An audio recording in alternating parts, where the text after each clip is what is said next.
Hello, this is Karin from iPad Lettering, and today I'm going to show you, wow, not the iPad. I've got some brand new brush markers that I would like to show you. So let's put the iPad aside and look what I have. I have got these gorgeous Karin brush markers. Look at that, they have my name on them.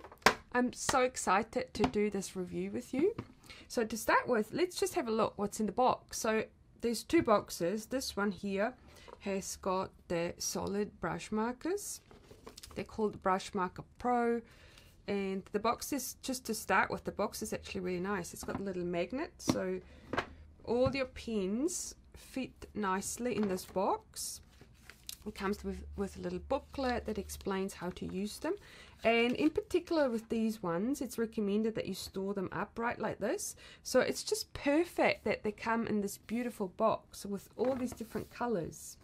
It's got 60 different colors, and then it's also got the 3 blending brushes, and it's really got one of each color. So this is very, very beautiful. And then the other box that we have here has got a set of metallic markers. Let's just open to see what's in there. Oh, look at that, it's got my name on it again. And then we have a set of metallic brushes, and so this is a really nice set as well. And unlike the solid markers here, these metallic ones, it's recommended that they are stored horizontal like this in the box, because they have this liquid fluid in them, and you also have to shake them a little bit before you use them. So I'm very, very excited to try them out and see how it goes. So what I thought I'll do as part of this review, I'm going to be writing your names. So thank you very much for submitting them on Instagram, and I got probably 2,000 names, so unfortunately I won't be able to write them all. I'll just pick the first 70 because I've got 70 different colors to try this with, and then I'll write those names. So I'm very sorry if your name is not going to be included, but hopefully I'll do something similar again in the future. So yeah, make sure you submit your name next time, and then hopefully I'll be able to write them. So now let's have a look as well at the paper that I will be using. So there is a variety of different papers you can use these brush markers with, which is actually really cool as well.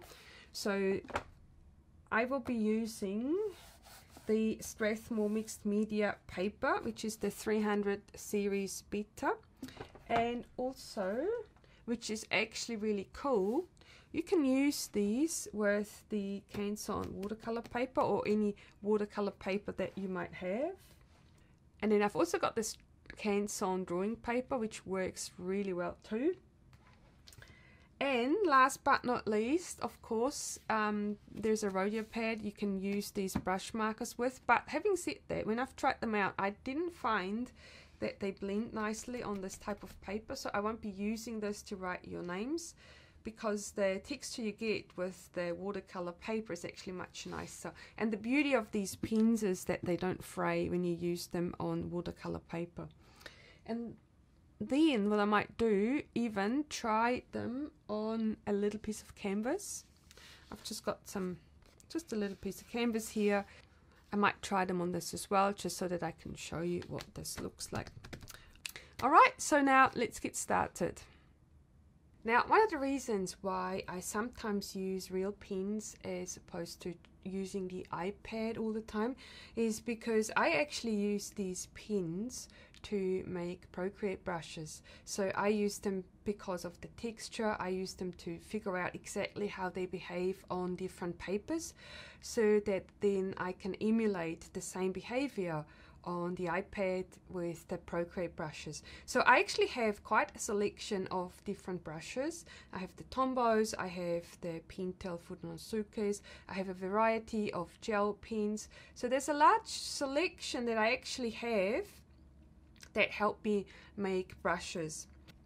But now let's have a look at how these ones work. And let me just pick one of my favorite colors, which is actually this Skin 2 number 201. This is a very gorgeous pink color. And let's start also with my favorite paper, which is the Canson watercolor paper. The first thing you'll notice is how juicy they are. They really produce a nice supply of ink on the paper, and it just creates this really nice watercolor look. Let's also try a different color just to see what it looks like if it's a bit darker. So this is the Magenta 359 color, and you'll see it's very, very juicy, the color that comes out. It's just gorgeous. And then one of the things I really like about these as well is the brush tip. So this brush tip, unlike for example the Tombow, is a little bit smaller, so you can write slightly smaller. And also the brush tip has a really nice firmness. It's kind of firm, but it's not too firm. So it's just got this really nice middle ground between being firm but not too soft, which is really nice. Now let's see what happens if we blend these brushes. So I'll start with my magenta color, and then using the skin colored brush, you'll see how this picks up the color from the magenta and then carries on into this peach color as well. And I don't have to do much, it actually almost blends automatically, which is just very, very nice. So now let me show you a bit closer what this looks like, and you can see how the blend here is just absolutely gorgeous. So this is my favorite paper. Second favorite paper is the Strathmore mixed media paper, which I have here. So now let's see how this behaves when we're trying to blend the colors. I'm going to start with the magenta again, and then try my peach color to blend this in. And this behavior here is very similar to the watercolor paper. This creates a really nice blend as well. Let me just show you. So the difference between these two papers is that you'll see that the watercolor paper has sort of bleeds a little bit more than this one. So this one keeps the shape more. And this is probably a personal preference. I actually like both of these papers. This one's a little bit smoother, so if you prefer the smooth feel of the paper, then definitely go with the mixed media paper. But I love how the watercolor paper creates the watercolor edges, and it just blends beautifully. So these two, probably my favorite papers. Now let's have a look at some of the other ones I have. I've got a little piece of canvas here, and with the canvas, the colors don't blend very nicely. So if you wanted to use the canvas, I probably wouldn't recommend the blending. So let's see what this looks like. But one of the advantages of the canvas is how vibrant the colors look.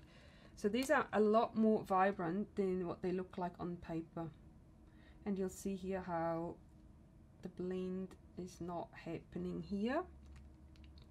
But my skin colored peachy color looks almost like orange. So it's extremely vibrant. I'm just going to put this here so you can see the comparison. And then here I've got a couple more papers. This one here is the Rhodia pad. It's quite thin and very, very smooth paper.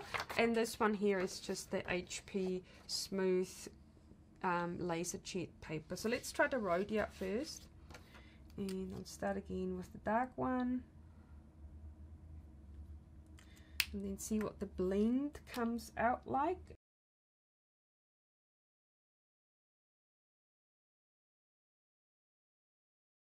And you'll notice straight away with the Rhodia paper how the color doesn't stay on the paper that nicely. It creates these little sort of spots here, and also the colors don't blend very nicely. So this for me is not an ideal paper to use with these pens. And then just because we can, let's try the HP paper as well. This has a very similar texture to the Rhodia. So I wouldn't expect too much of a difference between these two paper textures. but let's just see. So with the HP laser paper, I also find the colors are not nearly as vibrant as they are with the other papers. The colors don't blend, but on the pro side, there's not so many bubbles here. So let's compare the Rhodia paper with the HP laser printer paper, and you'll see that there's all these dots here, and it doesn't happen here, but also the colors are not nearly as vibrant as they are with the other papers. Alright, so now that we've had a look at the papers, we've had a look at a little bit of blending, I will put the papers away that I'm not going to use, and I will write all your names now, and I will be using this watercolor pencil watercolor paper because it's my favorite, and I think your names will look very beautiful if I use this type of paper. And just so that you are not getting too bored watching me writing all your names, let's speed up the video now. I'm starting with the grey shades, and you'll see that there is a nice selection of greys actually. So you can use these for a little bit of shading, or then the darker colours of course you can use on their own as well. They are really nice, and they're not, even though they look similar on the page, they're actually quite different if you look at them closer. And then all the yellows are gorgeous as well, and of course orange is always nice. So there's a really nice bright orange, but then it's also got some very beautiful pinks, especially the two skin coloured or peach coloured pinks are really nice. And then it's got a pale pink and a rose pink, which are probably my favourite colours out of the whole set.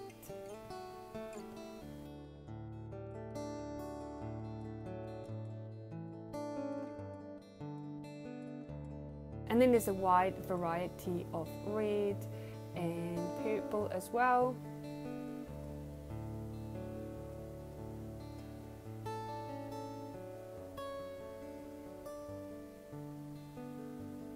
And some dark blues. There's quite a different variety there as well actually of the blues, which is super nice. And then sort of some purpley blue, and then more some turquoise blues as well.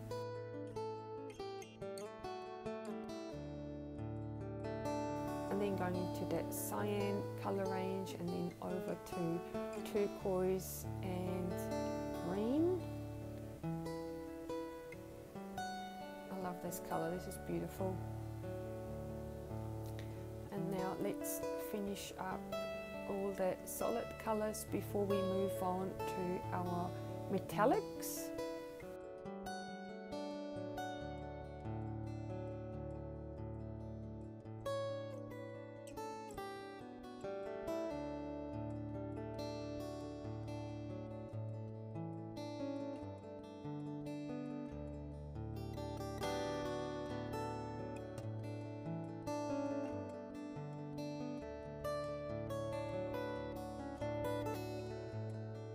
Alright, and now it's time to try the metallic pins as well. These are very, very beautiful, and one of the things I really like about them is that there is not just the silver, gold, bronze type colours that you would expect from metallics, but there's actually some green, blue and purple colours as well, which is really cool. And these metallic pins would look nicer on a black background, but unfortunately I don't have black paper right now. So I'm just trying it on the white one, but it actually looks really, really nice as well on the white background. Alright, and there we have it. These are 70 names with 70 different colours. Let's just arrange them on my table a little bit and put the boxes away, and so you can see them all next to each other. And you see that there's a really, really nice selection of colours, and they all write very, very beautifully. Hopefully you had fun watching this, and hopefully you'll be able to try these brush markers yourself very soon as well.